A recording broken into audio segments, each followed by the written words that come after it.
Hello, everyone. Sideline Brief Podcast here. We're on episode 191. We got NFL Week 5 action to recap. We still got one more game tonight. Matchup between the Chiefs and the Jags. About to kick off just here in a little bit. But we're going to recap the rest of the games, including a very thriller, I would say, of Sunday Night Football between the Bills and the Patriots. And then we got UFC 320 to recap. Good co-main event and main event. We'll talk about those both coming up here soon. So, with all that being said, guys, stay tuned.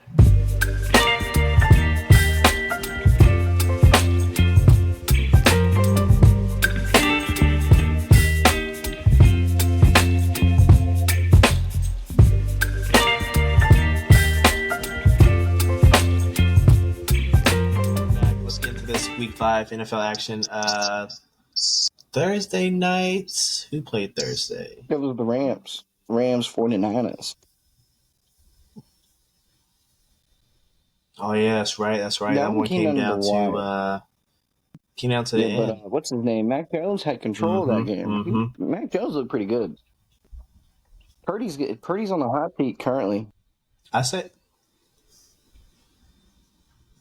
have to say, out of a lot of situations with the backup quarterbacks, the 49ers are definitely the ones best positioned. I think also helps that Mac Jones was a starter prior in New England. He did have one good season his rookie year, but definitely someone with experience in that Kyle Shanahan system. He definitely can make just about anyone look good. He was making C.J. Beathard look like, respectable. Nick Mullins? Nick Mullins always looked decent in his offense, but Nick Mullins always sucked everywhere else he was.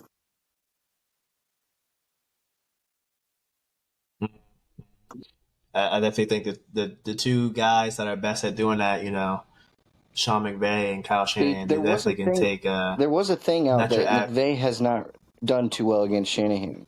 Shanahan kind of owns him. I can see that. I don't think the Rams have had much success against the 49ers in recent memory. They haven't. But whatever it is, McVay's scheme, Shanahan just has an antidote for it, because offensively, even when they're not even that strong of a team, they still produce every time they play the Rams. This division is definitely the toughest this year. I feel like there's just a lot of moving pieces. The Cardinals could say that they're part of that competition, but we'll get to them a little bit later. But yeah, this game came down to the wire. I think Mac Jones has been playing well, even though he's like limping. He's limping around. Like if you watch the game, bro was like limping, like at least starting in the second quarter. Like he definitely wasn't 100%, but he played well for dealing with the injuries and whatnot. 49ers as a whole, they're just dealing with a lot of injuries. So I think it's a good win for them. Good confidence boost. The Rams is definitely one of the top I think it was a strong win because they were like an 8-point underdog. I mean, that's really big to have. I think early wins in the season, especially as beat up as their team is right now, to get those wins, when the gritty days of December come and you have even more hurt players, this win is really impactful. 100% agree on that one. Let's start with Sunday morning. We had the Vikings-Browns. In this one, I took the Vikings. I think you took the Browns in this one. I think you like Gabriel starting, giving them a different change of pace. He looked good in his first start. I'm not going to lie. You could tell they definitely need some more receivers because they're basically doubling. Every team's going to double Judy, and then after that, it's like they don't have anything after that. That is something that we had said before that, and it kind of came to fruition during the game because you could just see. I mean, he wasn't looking bad. You could see why maybe they were putting him in there over Shador. He didn't make any mistakes. Well, he didn't. I'm not saying he didn't make any mistakes. He didn't make any big mistakes, but I thought he did a game manager role. He did a pretty good job of it. It just kind of sucks that, he was getting blitzed off quite crazy. His O-line ain't even that good to protect him anyways. And then to top it all off, like the Browns defense, awesome, amazing, unbeatable the whole game. Comes down to the very end, and then boom, kind of just non-existent. Yeah, I feel like both defenses played well. Both defenses are, say, in the top 10 NFL right now. Brian Flores' defensive whiz, like this dude is sending all kind of blitzes and fake, masking fake coverages, and guys are bailing, guys are coming off the blitz, coming off the edge. Like this guy is so creative. Um, and they were saying in the broadcast, like especially because Gabriel's a rookie, like he's going to send the whole kitchen sink at him. Like he's going to send him. He's going to show things like this guy has never seen before, and I think that really like riled him. But at the same time, like he did pretty good to not make any big mistakes, like you said. But I think Carson Wentz, like I alluded to last episode, like all he had to do was just dink and donk, and he just did that a little bit better than Gabriel, especially they had the ball last. So I mean, at one point though, it did look like he was hurt because he was holding his shoulder. I think going into halftime or right after halftime, right? Yes, I was a little scared when that happened, but guess he held through the end. I guess out of the 1 o'clock window, what games did you watch? I guess we can. I'm pretty sure you watched the Panthers. So I watched a lot of Carolina. So on my split screen, I had Carolina, the Giants, and Saints. I watched most of that game. What else did I watch? Mm-hmm. I watched the Eagles' downfall. When I turned it back on to the Eagles, it was 18-17, and I watched the debacle of not being able to close out that game. Yep. I don't know who else at 1 o'clock games. No, I was too busy focused on the Panthers. Rico Dowell had an amazing game. Did exactly what you needed to do to win a game. The running difference, I think it was like 236 to like 19.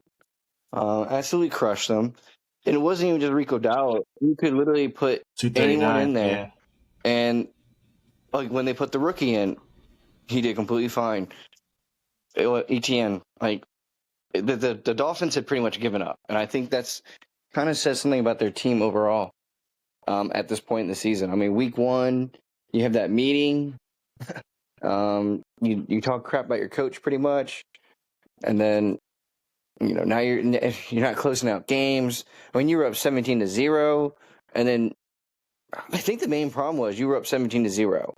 And then you're like, okay, let's go to start trying to run the ball on first down every single time. It didn't work. I was like, Carolina, like, okay, you're up, so like you're just going to start running the ball, so let's just stop that. And I guess as a counterpunch to like saying, okay, well, you're not going to stop it, they would run again, and they're like trying to get 3rd and 8s, 3rd and 10s every time. It just seemed like the offense got extremely flat. I don't know. I think McDaniels has to be on the biggest hot seat. He's definitely on one of them. I think him, Brian Callahan, even though he won his first game this season, Zach Taylor's on there. I guess even Aaron Glenn. I mean, the Jets are the only team about to win, so he's definitely on the hot seat as well. But yeah, from what I watched of this game, it seemed like the Dolphins were in controlling lead, and then just I don't know what happened after that. Just a debacle, like unexplainable. And then the other game I watched. So the thing that broke the back was the Giants went up early, and then they proceeded to just do almost exactly the same thing the Dolphins did. Which is they're going to run it. No like originality to it. No pizzazz. Scatterboo just up the middle 2 or 3 times. Scatterboo had a fumble. That was pretty unlike him. Apparently, he never really had fumbles in college either. And honestly, the Saints just did like enough. I mean, I don't know any better way to put it. Rattler was decent. I think he went like 20 for 30. Scatterboo, he had that one fumble. 21. He had 100% rating, so there's nothing wrong with that. They got beat on first downs, but they were more efficient on third down. So they kept their drives going, ate all out of the clock. And mainly because, I don't know, when the Giants next decided, okay, let's try to get back in this, we're down, 20 to 6, 20 to 14, I think it was, or something like that. Nothing. Just bland. And honestly, they said it was the first time the Saints were leading a game at one point. They said that, and then they led the whole second half.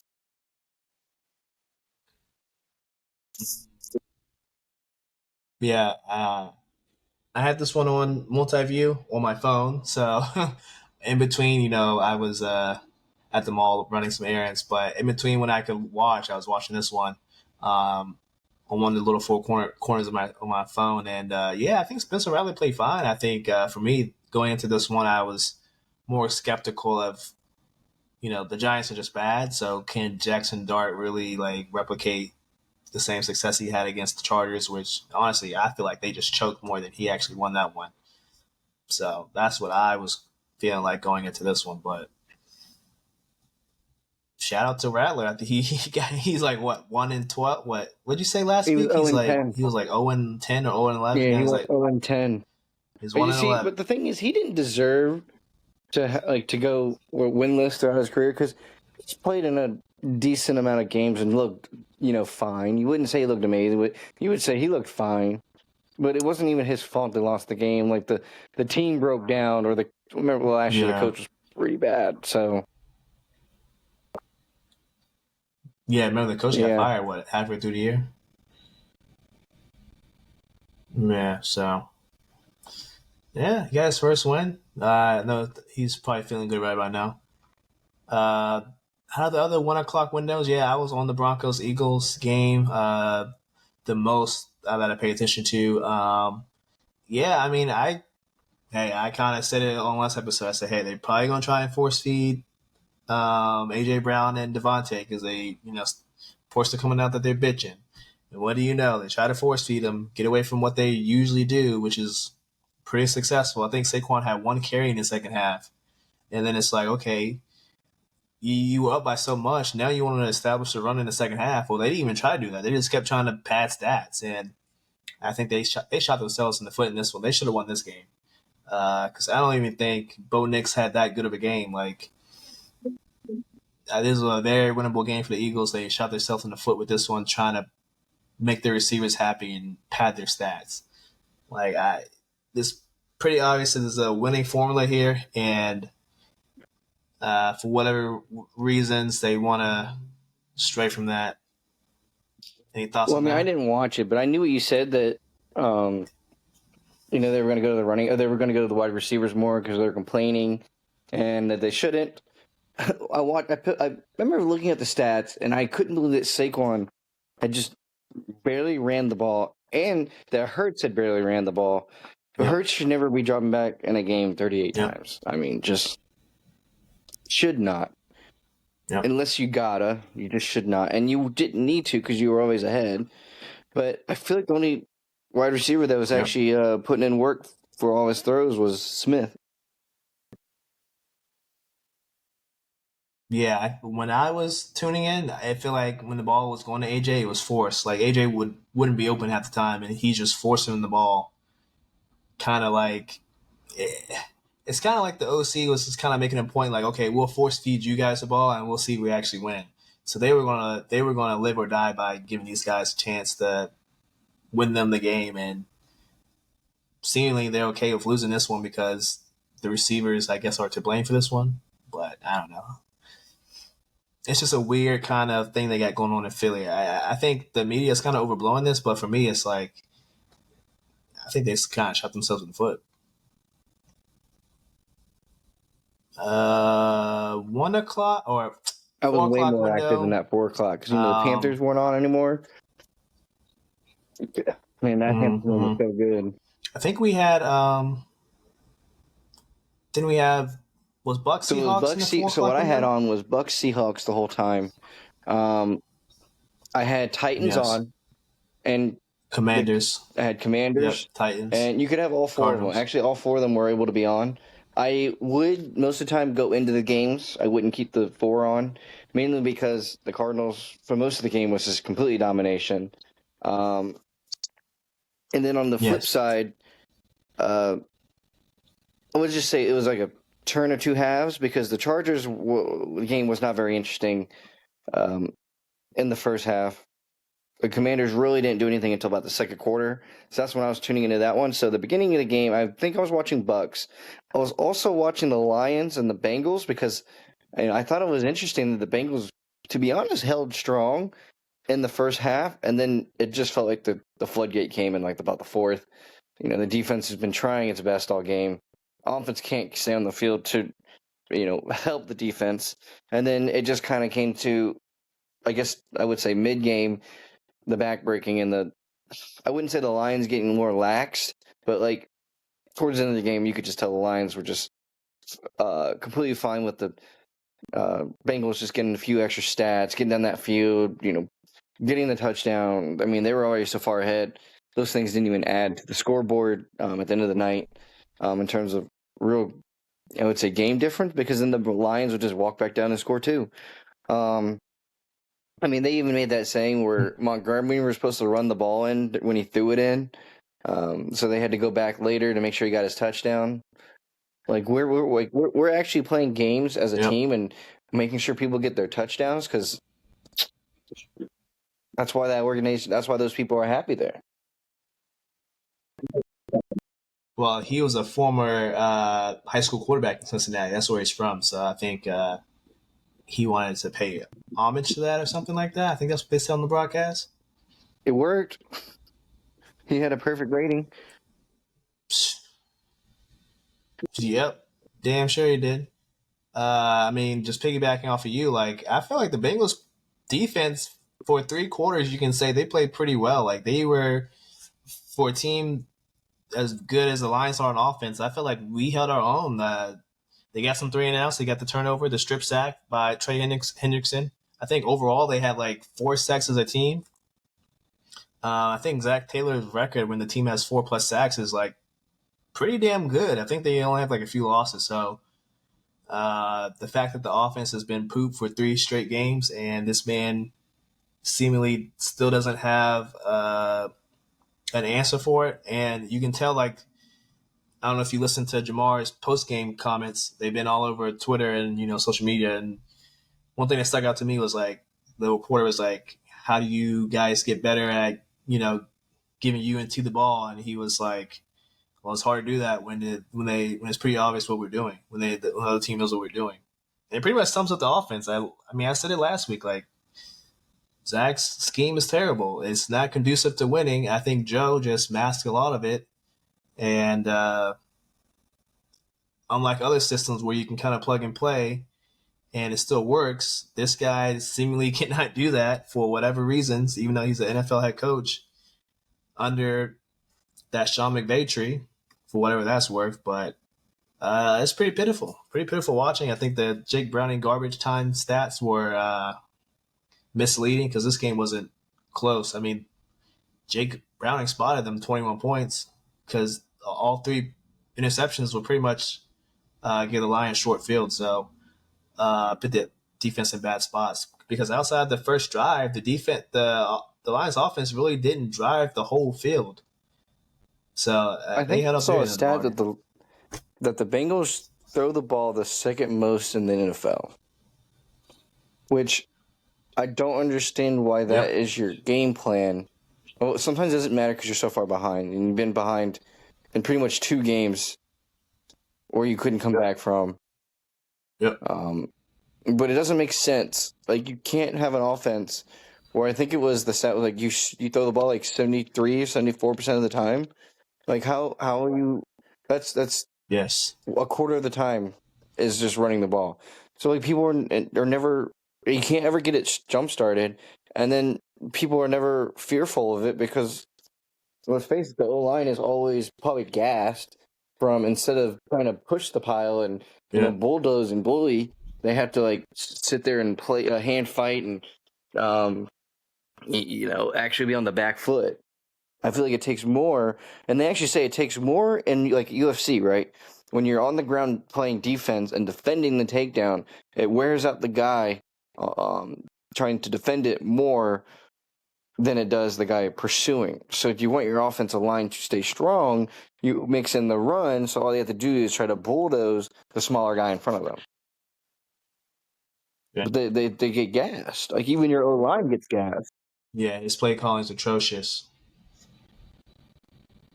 Yeah, I mean, this guy's play calling is atrocious. He's calling flea flickers the first time they go under center for the whole game.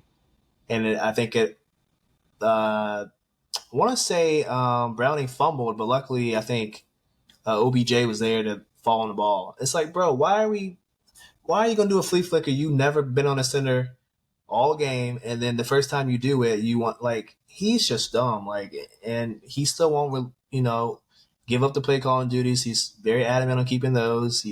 We run shotgun the most out of any other team. That's another stat, and it's not conducive to winning. It's very predictable when you're in shotgun and you're Jake Browning snapping the ball with 3 seconds left on the play clock, almost like 80% of the time. So he's not helping that either. So they definitely got to make some changes. I don't know if they're going to actually trade for somebody, but I mean, I would recommend it. But who am I to tell Zach Taylor what to do? He seems like he has it all under control. But that's enough. I don't want to rant too much on the Bengals. We can go to the Seahawks and Bucks game because Baker is wheeling and this man is stealing. I saw that throw to Ibuka for the touchdown.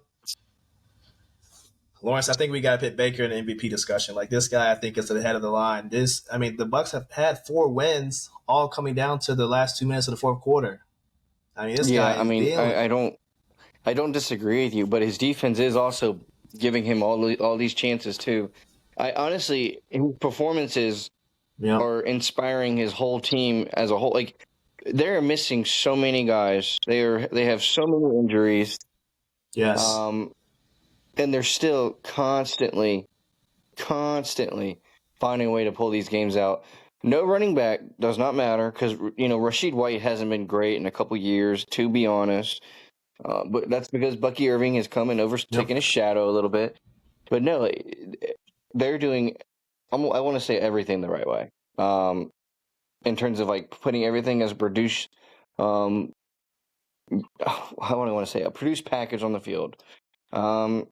Everyone is complimenting everyone. I was just dumbfounded because I just watched Travis Kelce score a touchdown on a very blatant pick play. Then they overturned the flag that they threw on the field, even though it was very clear it was a pick play because all those Chiefs guys just swarmed and waved their finger and said no. Anywho, can't believe I just witnessed that one. But back to the Baker Mayfield being MVP. To be honest, yeah, you're right, because every other team in the league is now 4-1. Everyone is on a level field. You can't tell me Josh is doing better. That's the former last year's MVP. Lamar's had a bad season, so where he's out of the equation. Patrick Mahomes, this man's 2-2. Get that out of my face. I don't want to hear that right now. 2-2. If he goes and wins the rest of the season, sure, bring him back up. But he's also not producing like he wants. But he also doesn't have the same team around him either. So, who else are we talking about here? I mean, other than maybe like some defensive guys who are, having standout, like the Vikings guy who has, like, I think 5 different turnovers himself alone. Other than him, who's doing more than Baker? No one. And Baker's out there playing with rookies and, like, not even Chris Godwin. He's on limit restrict. Mike Evans is out there. His best receiver is Sterling Shepard.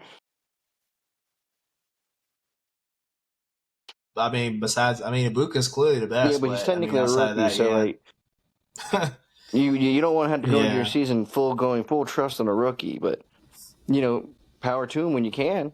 Kate Otten's there. I forgot about him, but he's sizable. But deep looking at the roster, like, it has holes, but they're mitigated by belief. Yeah, they believe in him, and shoot, so do I. This man is dealing. I thought he was starting to show signs like the end of last year. I was like, okay, he's actually kind of cooking. And now, like I said, so many guys going down, he's really stepped up his play.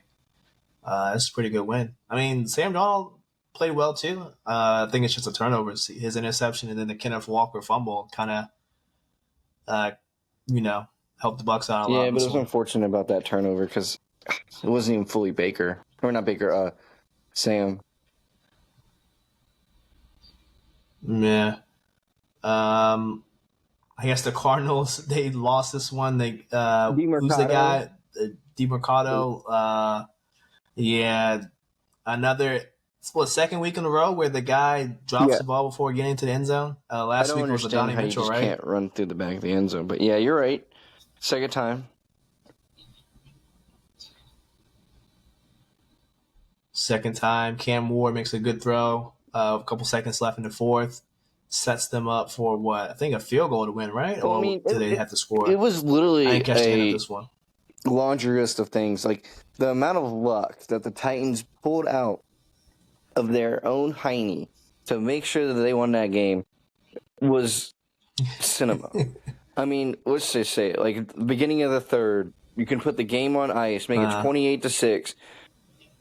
He fumbles the ball at the end zone. Touchback. Okay, cool. Not even the next drive. The Titans don't even do anything with that turnover. So technically, you can't even get that mad at him. Like you can, but like it didn't lead to anything. Then like on the next drive, Kyler Murray is literally like making an audible man, and he's doing it from like his shotgun position. He's not even moving up or anything. He gets hit in the face with the football. The guy snaps the ball, and mind you, he's not that tall. So like, who are you throwing it that tall for? What, like, did you like just have like a blonde moment, like a I wasn't thinking very hard, and I just yeeted that ball back there. And mind you, that thing looked like it came at him like a piss missile. Like there was barely any way that Kyler Murray could even react to that. And then, they were saying like, "Oh, I need to jump on the ball." He's up 21-6. He doesn't need to jump on that ball. He should be comfortable enough to like say to himself, "Man, the center fucked that one up, but like, it ain't on me. But like, I ain't about to go die because they had a or Titans guy. I think it was Simmons, jumping on that ball too. I ain't getting around Simmons. He gonna kill me. Kyler Murray, he gonna kill him. So, and then it was the interception. The Cardinals get an interception. What do they do with the interception? They turn the interception over. The guy fumbled the interception. Then, mind you, there was like 3 of them that had a chance to get on top of the ball, but they all tried to pick it up and make a highlight play, and then that leads to a touchdown. Like it was self-inflicted wounds, but they were all like borderline, like the luckiest things you could ever have to happen in order for all of the Titan cinema to come to fruition.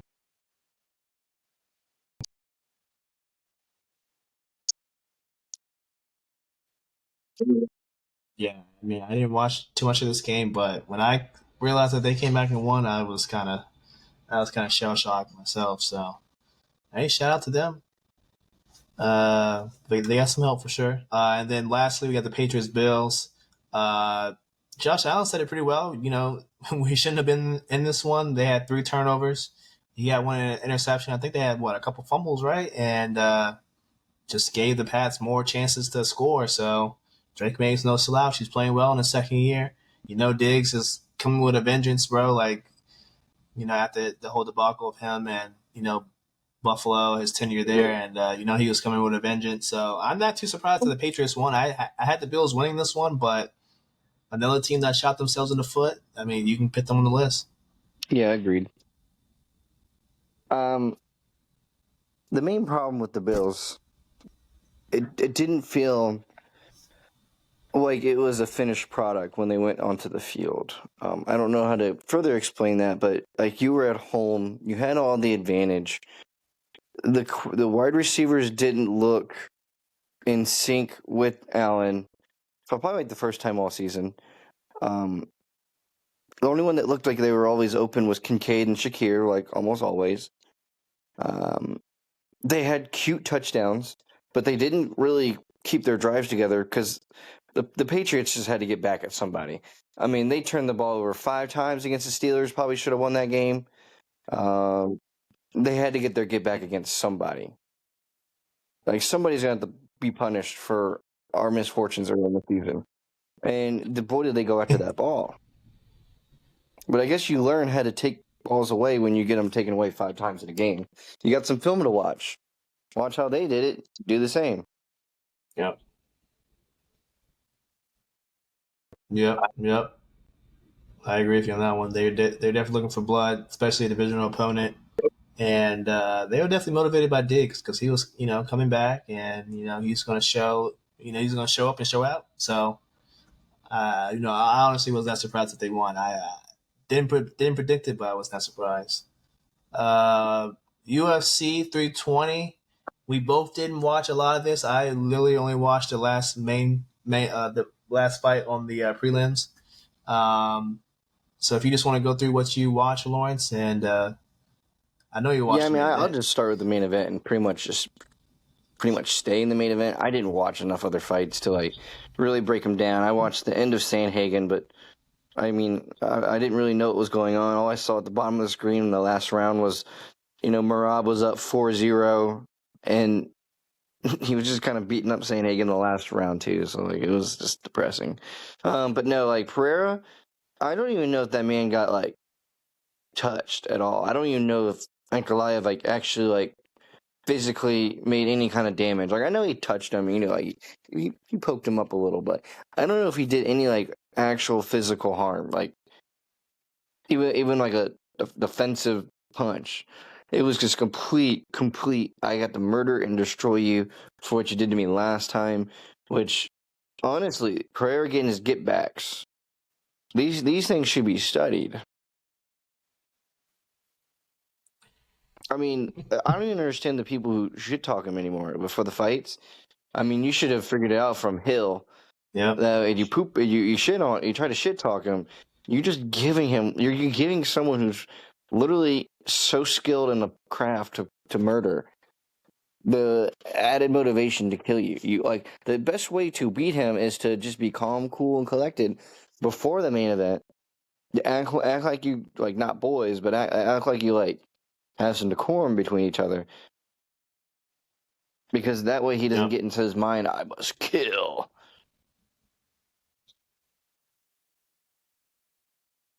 Yeah, I mean, I didn't watch it, but from the highlights, I was like, "Damn, this guy really." You can tell the look in his eyes. And like, he gave him was the ready to Jamal murder Hill this guy, celebration with the and hands. he did. You knew he was going for him. Yeah, I mean, from the highlights, like I said, that's all I watched. But he looked like a man on a mission, and that's scary. I ain't gonna lie, that's very scary. Did you check any other fights out, or main event is pretty much all you could see? Based on where I was, there, I had to watch it on my phone, so I wasn't watching a whole lot of it. But let's see. I watched Emmett get submitted because I wanted to see Emmett. Other than that, I mean, I watched Santos knock out. I'm just gonna call him Yo. Or you, probably you. Oh, I did watch Patchy Mix lose too. Patchy Mix, probably one of the biggest busts they brought up. I mean, I don't even know how this man was like a champ in Bellator. He just looks bad. There's no way to even like sugarcoat it. He looks like trash. Damn, not like trash. Yeah, he looks bad. There isn't a whole lot of highlight you can talk about his UFC career so far. Yeah, well, sucks for him. Maybe he didn't make the right move. He should have stayed down in the little leagues instead of coming to the big league. I think that's our show, guys. We'll see you on Wednesday later this week. The Silent Brief Podcast, episode 191. We're going to catch this Monday Night Football game and head on out. See you guys later this week. Peace.